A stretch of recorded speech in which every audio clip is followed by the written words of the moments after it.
Okay, so from today I'm starting this series where I will be telling you about the fourth year subjects, कैसे उनको deal करना है, some do's and don'ts and some tips and tricks are for you. So without wasting any time, start करते हैं. So I'm starting with otorhinolaryngology or you can simply say ENT. इसमें आप बात करते हो about ear, nose and throat. सबसे पहले अगर मैं आपको बता दूं कौन सी बुक फॉलो करनी है तो ये आपकी बुक है that is what you call Udaipur, ये जो भी इसकी प्रोनाउंसिएशन है. ये आपकी ईएनटी की शॉर्ट बुक है और मोस्टली 70 to 80% फोर्थ ईयर इसी बुक को फॉलो करती है, ठीक है.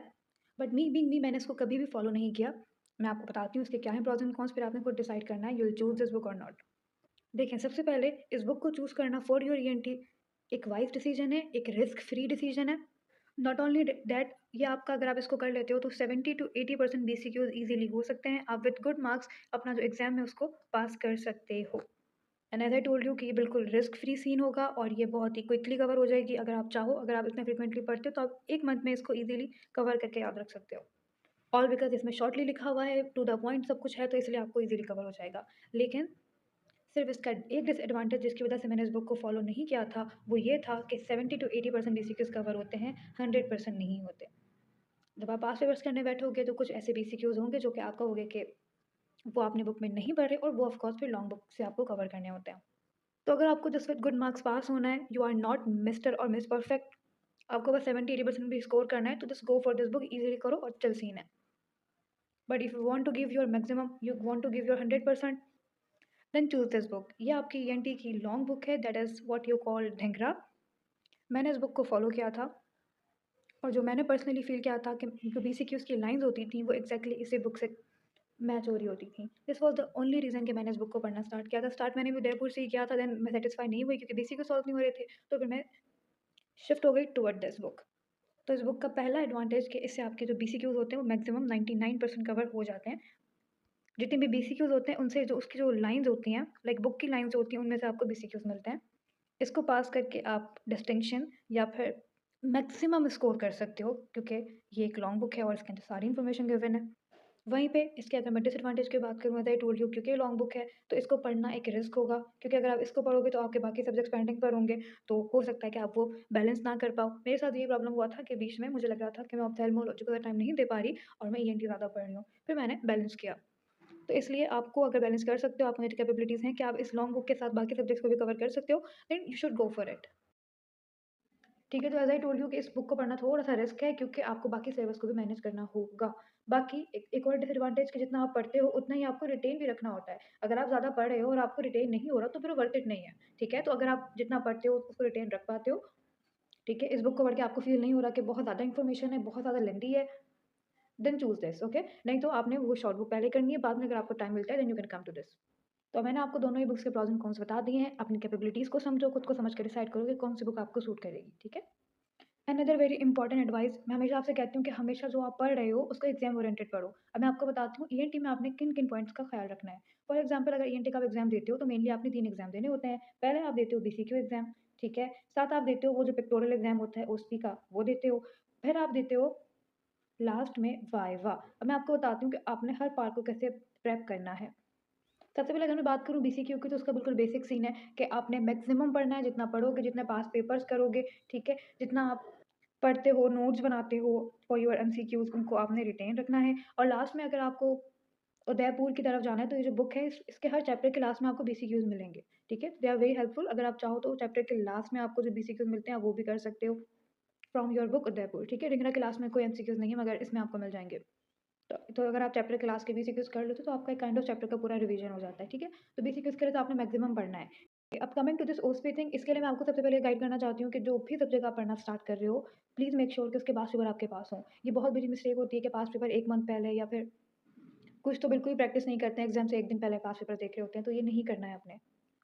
भले थोड़ा पढ़ो लेकिन स्मार्टली पढ़ो, पास पेपर्स रखो. अब फॉर एग्जाम्पल अभी मैं आपसे ENT की OSPs की बात कर रही हूँ ना, तो आपने क्या करना है, जैसे आपको पास पेपर मिल जाता है, आपने देखना है कि एयर में से, नोज़ में से और लैरिक्स में से, फेरिक्स में से कौन से टॉपिक में से OSPs आती हैं. उन सब की हेडिंग वाइज़ आपको OSPs मिल जाती है. चलो BCV का तो ये होता है कि उसको आपको टॉपिक वाइज़ फाइंड करना होगा, लेकिन OSP तो आपको टॉपिक वाइज़ मिल जाती है, ठीक है. ऊपर हेडिंग होती है, नीचे उसके OSP क्वेश्चन से पिक्चर होती है. तो आप सेपरेट कर लो कि एयर में से ये OSPs हैं तो एयर के ये इंपॉर्टेंट टॉपिक्स हैं, ये मुझे प्रेप करनी है. फिर जब एयर पढ़ने बैठोगे तो फिर आपने क्या करना है, आपने देखना है कि यार ये टॉपिक मैं पहले करूँ क्योंकि ये OSPs में है, और साथ आपने क्या करना है, उसकी पिक्चर देख लेनी है, ठीक है? जब भी आप अपना मॉड्यूल दे रहे होगे, क्लास टेस्ट दे रहे होगे या कोई वॉट टेस्ट दे रहे होगे, तो आपके माइंड में होगा कि भाई ये पास्ट पेपर में था, तो इस टॉपिक को मैं इस तरह करूँ कि इसकी पिक्चर भी अच्छे से दिखूँ, या इसमें से ये क्वेश्चंस आ सकते हैं, या शॉर्टली ये क्वेश्चन पूछा जा सकता है, तो मैं उसको इन टर्म्स ऑफ ओएसपी याद रखूँ, ठीक है? All I am trying to say कि मैक्सिमम मार्क्स को गेन करने की कोशिश करनी है बाय प्रैक्टिसिंग पास्ट पेपर, ठीक है? अब अगर मैं आपको बता दूँ ओएसपी ईएनटी की, तो पैथोलॉजी तो आपको ऑफ कोर्स पूछी जाती ही है। जो भी आपने पढ़ा है अपनी बुक में वो आपसे पूछा जाता ही है। फॉर एग्जांपल एयर में आपसे पूछ लेंगे about the hearing loss, nose में पूछा जा सकता है डीएनएस, लिरिक्स में पूछा जाता है अबाउट द वोकल नोड्यूल, और फेरिक में पूछा जाता है अबाउट द पेरिटॉन्सिलर एब्सिस। ये रिपीटेड ओएसपीज़ हैं जो कि पूछी जाती हैं। तो ये पैथोलॉजी में तो ये तो आती ही हैं। लेकिन इसके अलावा जो आपने नहीं स्किप करना वो हैं सर्जरीज़, ठीक है? तो आपके चैप्टर्स में लास्ट के जो चैप्टर्स हैं दोनों बुक्स में, उदयपुर हो या फिर ढिंगरा, दोनों के लास्ट में आपको सर्जरी के चैप्टर्स मिल जाएँगे। कुछ 10 टू 15 सर्जरीज़ हैं जो कि आपने देखनी है। अब आपने ये नहीं देखना कि उन सर्जरीज़ में आप क्या परफ़ॉर्म करते हो, क्या प्रोसीजर होता है। आपने सिर्फ़ ये देखना है कि उस सर्जरी के इंडिकेशंस क्या हैं। फॉर एग्ज़ाम्पल टॉन्सिलेक्टमी, तो आप टॉन्सिलेक्टमी किस में करोगे? ऑफ़ कोर्स उसके इंडिकेशन में लिखा होगा टॉन्सिलाइटिस। सिमिलरली आपने सबकी सर्जरीज़ की कॉन्ट्रा इंडिकेशन देखनी है। फॉर एग्ज़ाम्पल आप ऐसा कोई पेशेंट जिसको ब्लीडिंग डिसऑर्डर है, जिसको इन्फेक्शन है अपर रेस्पिरेटरी ट्रैक्ट का, उसमें आप टॉन्सिलेक्टमी परफॉर्म नहीं करोगे, मीन्स टॉन्सिल को रिमूव नहीं करोगे, ठीक है? क्योंकि फिर वो कॉम्प्लिकेशंस हो सकती हैं। तो आपने कॉन्ट्राइंडिकेशन करनी है। लास्ट में आपने हर सर्जरी की कॉम्प्लिकेशंस भी देखनी है, ठीक है? पूछा जाता है ये, आपका वाइवा का भी क्वेश्चन है, ओएसटी का भी क्वेश्चन है, ठीक है? तो सर्जरीज़ में आपने क्या करना है, प्रोसीजर भी लिखा होगा बुक में, आपने नहीं देखना प्रोसीजर को, सिर्फ़ आपने indications, Contra indication and complications ये देखनी है, ठीक है? And same with the instrument, ठीक है? कुछ स्पेसिफिक इंस्ट्रूमेंट होते हैं जो कि पूछे जाते हैं आपसे कि ये किस लिए यूज़ होते हैं। आपकी यूनिवर्सिटी के सीनियर जो होते हैं, प्रोफेसर जो होते हैं, वो आपको गाइड कर देते हैं कि ये स्पेसिफिकली पूछे जा रहे हैं, ठीक है? तो वो आपने इंस्ट्रूमेंट देखना है। जब वार्ड जाओ तो आपने अपने प्रोफेसर से कहना है कि हमें ये इंस्ट्रूमेंट दिखा दें, हमें इसका यूज़ बता दें। लास्टली अगर बात करें वाइवा की, तो वाइवा के टोटल 3 स्टेशंस होते हैं, जिनमें से ये जो आपका फर्स्ट होता है वो होता है एयर का, एयर को जज मत करना। दूसरा जो स्टेशन होता है वो होता है नोज़ का, ठीक है? और लास्ट का जो स्टेशन होता है वो होता है थ्रोट का, जिसमें आप बात करते हो about larynx, pharynx and oral cavity. Oral cavity को सब स्किप कर देते हैं, मगर नहीं करना, भले आप बेसिक उसके लिए प्रेप नहीं कर रहे हो, लेकिन उसको अपने वाइवा के लिए प्रेप करना है, क्योंकि आपके जो रिस्पेक्टेड डियर टीचर्स होते हैं वो सबको छोड़ के ओरल कैविटी में से क्वेश्चंस कर लेते हैं, तो उसको स्किप नहीं करना फॉर योर वाइवा स्पेशली। बाकी मुझसे एयर में क्या क्वेश्चन किए गए थे, तो एयर की सर्जरीज़ पूछी गई थी।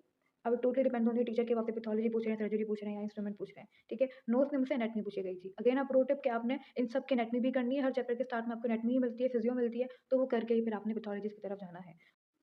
Okay, next I talk about medicine and surgery. Medicine की शॉर्ट बुक है जिसको आप कहते हो इरफान मसूद, और ये आपकी सर्जरी की शॉर्ट बुक है, इसको भी आप कहते हो इरफान मसूद, ठीक है? जिस तरह आपने बैथो में पढ़ी थी, बिल्कुल वैसे ही ये आपकी मेडिसिन और सर्जरी की बुक है। बहुत अच्छा रिवीजन हो जाता है। अगर आप लॉन्ग बुक फॉलो कर भी रहे हो, तो लास्ट में आप उसको उसे रिवाइज़ नहीं कर पाओगे, ठीक है? तो रिवीजन के लिए both of these are best, ठीक है? स्टिल अगर आप लॉन्ग बुक पर्सन हो, तो आपकी ये सर्जरी की लॉन्ग बुक है, विच इज़ डोगर, ये फॉलो करो।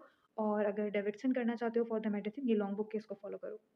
मैंने पर्सनली ये पढ़ी है, मुझे अच्छी लगती है, मगर इसको रिटेन रखना बहुत मुश्किल है। इसमें आपको कुछ चार्ट्स मिलेंगे, but still at the end of the day आपको रिवाइज़ करना होगा, उसके लिए आपको शॉर्ट बुक की नीड होगी, ठीक है? लास्टली अगर हम बात करें ऑप्थेल्मोलॉजी की, इसको मैं आपको नेक्स्ट पार्ट में करवाती हूँ, क्योंकि इसमें भी मुझे आपको डिटेल गाइड करना है कि आपने किस तरह ऑप्थेल्मोलॉजी को डील करना है। सो वेट फॉर इट।